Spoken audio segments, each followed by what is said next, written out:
Hayi, siyazizwa indaba. Siyazizwa indaba. Uyazi ingane zakwethu kunalo comrade lo uBonkosi Khanyile lo. Nanga niyambona uBonkosi Khanyile. Uyazi ngelinye ilanga kuyomele abanye bethu ke sixolise kulo comrade. Sizehlise. Sake samhlasela nami ngomunye wabo nje owakwamhlasela. Lesikhathi ekhipha lesi statement esikaKhumalo. Ngosikhathi MK beyivika noma imuphi ucelembobo sokuqhamuka ngaso sikhathi ubukuvike ngisho ispontshi uyigentle half westini ibivika yonke into nalokuthi yena umuntu owayengangena nanoma kumuphi umgudu yikho kwasiphazamisa kakhulu. Yazi lo comrade lo Khanyile lensizwa yakhuluma iqiniso jazi ethi yasuke yakhuluma kabi yakhuluma edlangalaleni kwase ngathi izama ukuthola i-crowd or izama ukuchaza i-audience. Indlela yakhuluma ngayo yakhuluma edlangalaleni ikhuluma istory sikaKhumalo. Sambona ezumuntu ohlakaza iqembu samhlasela baningi abanye abafowethu nje samhlasela nabo la ku TikTok. Nathi samstitcha ama videos akhe samhlasela.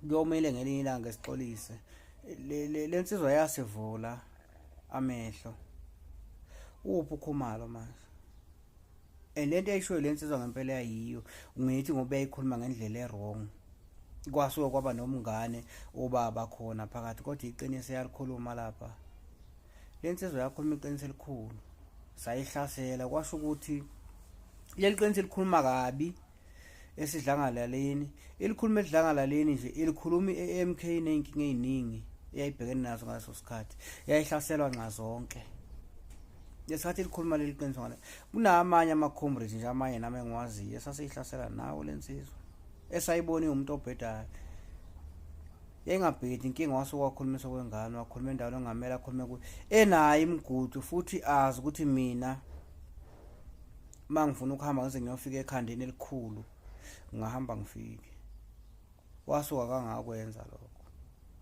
kulungeleka kungabe sengathi kuyi-excuse ukuthi yena akakwenzanga lokho kwakhona imigudu angayenza indlela akhuluma ngayo thina sabona sengathi ayi uhlakaza iqembu leli comrade lalikhuluma iqiniso lensizwa le yayikhuluma iqiniso iphinde yasho futhi nalesikhothi ukuthi kunama gatekeepers angafuni uhamba ufika kumsholozi ayingozi aseduze kumsholozi ibikhuluma iqiniso kulokho ke likhuluma phambi kwakhe impela umsholozi phambi kwakhe still ibisakhuluma iqiniso yona inkinga esinayo makumele uhambe uyofika kumsholozi laba abantu okumele udlule kubone kumsholozi yilabo abayingozi vese ku-MK yilabo vese sebeneyikhundla ku-MK okumele udlule kubo before ufike umsholozi ukhuluma iqiniso lento ifane nani ukuthi amaphoyisa ethi enze i-corruption kumele udlule kuwo ukuze ugcine ufike ku-station commander.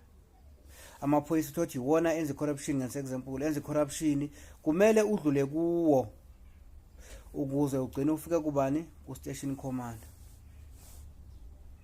Uyabona umuntu wenza corruption yonke into ungathi uyambikela akeze kuyithatha ise ku-station commander ngoba manje sewuzovimba wena lento lena ayizelela ku-MK.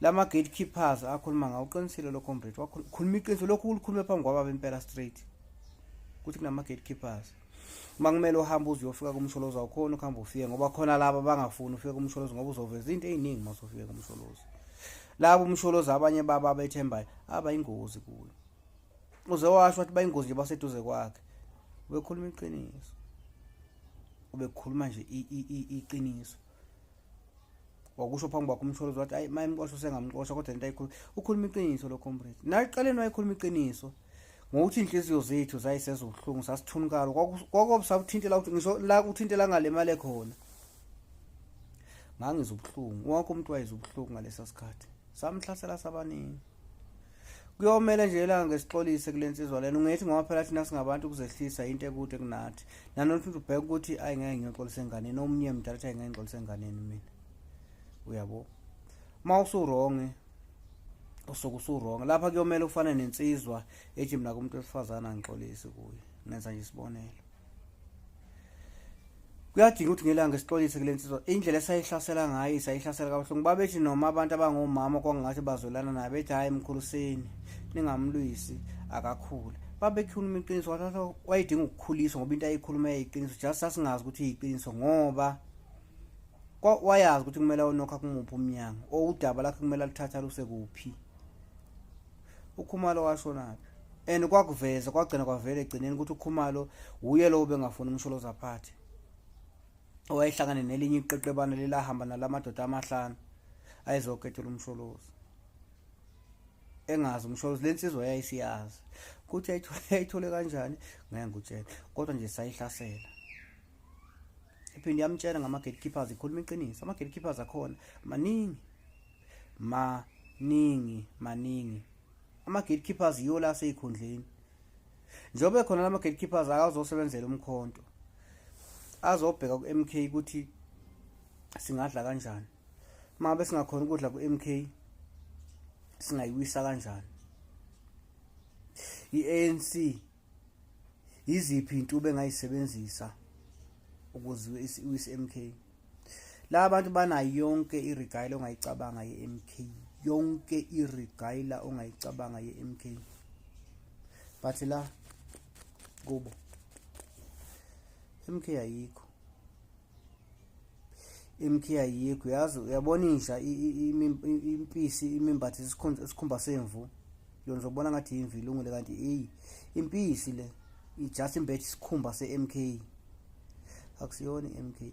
Baningi banamarigala amaningi. Umuntu wakhona amarigala, umuntu even uthi ungena ku-profile yakhe, especially ku-TikTok, umuntu ungena ku-profile yakhe, yes kuluhlaza, uyabona ukuthi kusehlobo la kuluhlaza gcwele i-MK yodwa, yonke into i-MK. irigala uyishintsha left and right, usashoda ngamateka khona i-MK. Kodwa hayi siyazizwa indaba mfokangwane nje uyosixolela thina nje saphambuka ngomunye wabi impela engakuthatha ngedlozana. Baningi futhi abangeseka,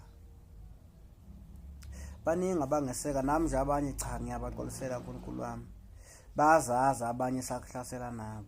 Abanye babembona uKhumalo umuntu omkhulu, umuntu remember bethu siyafika, abanye bethu kupolitiki, ama-games akhona amanye abuya asilahlekela.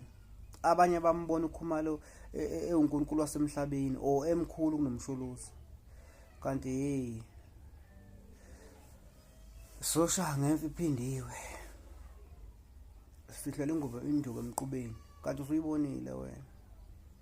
Ngelanga nje uyokwehlisa umoya wakhe wengwane, sakuhlasela impela mfowethu, angifuni uqamba sakuhlasela left and right, angifuni uqamba hayi siyazizwa indaba kushomela amacekeceke.